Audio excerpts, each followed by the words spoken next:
ಅಲ್ಲಲ್ಲ, ನಾನು ಅದಕ್ಕೆ ಹೇಳಿದೆ, ರಾಹುಲ್ ಗಾಂಧಿ ಏನ್ ಹೇಳಿದ್ರು ಅಂತ ಹೇಳೋದಕ್ಕಿಂತನೂ ಕಾಂಗ್ರೆಸ್ಸಿನ ಅನೇಕ ವ್ಯಕ್ತಿಗಳಿಗೆ ಮಾತುಗಳು ಆಡಿದ್ದಾರೆ. ಭಾರತ್ ಜೋಡೋ ಅನ್ನೋಂಥ ಮಾತನ್ನ ತಗೊಂಡಾಗ ನಾನು ಈ ರಾಮ ಮಂದಿರದಕ್ಕೆ ಬರಲ್ಲ. ನಾನು ಭಾರತ್ ಜೋಡೋ ಅನ್ನೋಂಥ ಪದ ಬಳಸಕ್ಕೆ ರಾಹುಲ್ ಗಾಂಧಿಗೆ ಅಧಿಕಾರ ಇದೆಯಾ? ಭಾರತ್ ತೋಡೋ ಅಂತೇಳಿ ಹಿಂದೂಸ್ತಾನ ಪಾಕಿಸ್ತಾನ ಮಾಡಿದ್ದು ಇದೇ ರಾಹುಲ್ ಗಾಂಧಿ, ಅವರ ಅಜ್ಜ ನೆಹರು, ಇನ್ನು ಕೆಲವರು ಸ್ವಾರ್ಥ ರಾಜಕಾರಣಕ್ಕೋಸ್ಕರ ಅಧಿಕಾರ ಹಿಡಿಯೋದಕ್ಕೋಸ್ಕರ ಮಾಡಿದಂಥ ಒಂದು ಕುತಂತ್ರ ರಾಜಕಾರಣ. ಮಹಾತ್ಮ ಗಾಂಧೀಜಿಯವರು ಹೇಳಿದ್ರು, ಭಾರತವನ್ನು ಯಾವುದೇ ಕಾರಣಕ್ಕೆ ಹೊಡಿಬೇಡಿ, ಭಾರತಾಂಬೆಯನ್ನು ಸೀಳೋದಕ್ಕಿಂತ ಮುಂಚೆ ನನ್ನನ್ನು ಬೇಕಾದ್ರೆ ಸೀಳಿ, ಭಾರತಾಂಬೆಯನ್ನು ಹೊಡಿಬೇಡಿ ಅಂತ ಮಹಾತ್ಮ ಗಾಂಧೀಜಿಯವರು ಹೇಳಿದರು. ಅವ್ರ ಮಾತನ್ನು ಮೀರಿ ಹಿಂದೂಸ್ತಾನ ಪಾಕಿಸ್ತಾನ ಆಗೋಯ್ತು.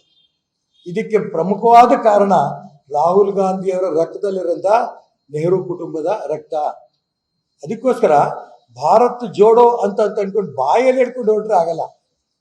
ಭಾರತ್ ಜೋಡೋ ಅನ್ನೋಂಥ ಕಾರ್ಯ ಇವತ್ತು ಪಾಕಿಸ್ತಾನದಲ್ಲಿರೋಂಥ ಅನೇಕ ಭಾಗದಲ್ಲೂ ಕೂಡ ಪ್ರಭು ಶ್ರೀರಾಮಚಂದ್ರನ ಮಂದಿರಗಳಿದೆ.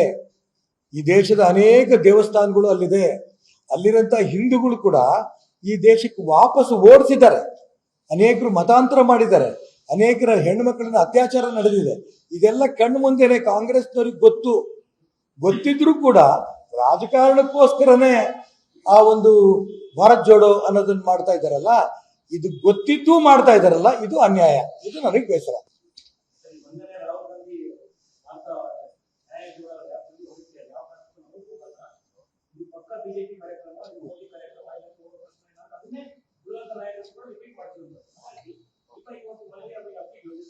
ಅಲ್ಲಲ್ಲ, ನಾನು ಅದಕ್ಕೆ ಹೇಳಿದೆ, ರಾಹುಲ್ ಗಾಂಧಿ ಏನ್ ಹೇಳಿದ್ರು ಅಂತ ಹೇಳೋದಕ್ಕಿಂತನೂ ಕಾಂಗ್ರೆಸ್ಸಿನ ಅನೇಕ ವ್ಯಕ್ತಿಗಳಿಗೆ ಮಾತುಗಳು ಆಡಿದ್ದಾರೆ.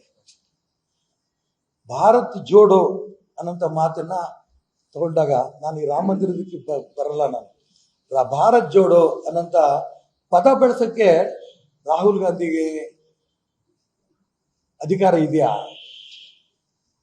ಭಾರತ್ ತೋಡೋ ಅಂತೇಳಿ ಹಿಂದೂಸ್ತಾನ ಪಾಕಿಸ್ತಾನ ಮಾಡಿದ್ದು ಇದೇ ರಾಹುಲ್ ಗಾಂಧಿ, ಅವರ ಅಜ್ಜ ನೆಹರು, ಇನ್ನು ಕೆಲವರು ಸ್ವಾರ್ಥ ರಾಜಕಾರಣಕ್ಕೋಸ್ಕರ ಅಧಿಕಾರ ಹಿಡಿಯೋದಕ್ಕೋಸ್ಕರ ಮಾಡಿದಂಥ ಒಂದು ಕುತಂತ್ರ ರಾಜಕಾರಣ. ಮಹಾತ್ಮ ಗಾಂಧೀಜಿಯವರು ಹೇಳಿದ್ರು, ಭಾರತವನ್ನು ಯಾವುದೇ ಕಾರಣಕ್ಕೆ ಹೊಡಿಬೇಡಿ, ಭಾರತಾಂಬೆಯನ್ನು ಸೀಳೋದಕ್ಕಿಂತ ಮುಂಚೆ ನನ್ನನ್ನು ಬೇಕಾದ್ರೆ ಸೀಳಿ, ಭಾರತಾಂಬೆಯನ್ನು ಹೊಡಿಬೇಡಿ ಅಂತ ಮಹಾತ್ಮ ಗಾಂಧೀಜಿಯವರು ಹೇಳಿದರು. ಅವ್ರ ಮಾತನ್ನು ಮೀರಿ ಹಿಂದೂಸ್ತಾನ ಪಾಕಿಸ್ತಾನ ಆಗೋಯ್ತು.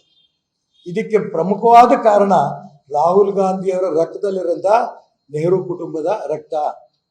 ಅದಕ್ಕೋಸ್ಕರ ಭಾರತ್ ಜೋಡೋ ಅಂತ ಅನ್ಕೊಂಡು ಬಾಯಲ್ಲಿ ಹಿಡ್ಕೊಂಡು ಹೊರಟ್ರೆ ಆಗಲ್ಲ.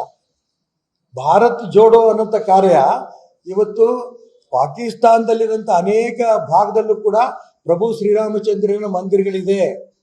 ಈ ದೇಶದ ಅನೇಕ ದೇವಸ್ಥಾನಗಳು ಅಲ್ಲಿದೆ. ಅಲ್ಲಿರೋಂಥ ಹಿಂದೂಗಳು ಕೂಡ ಈ ದೇಶಕ್ಕೆ ವಾಪಸ್ ಓಡಿಸಿದ್ದಾರೆ. ಅನೇಕರು ಮತಾಂತರ ಮಾಡಿದ್ದಾರೆ.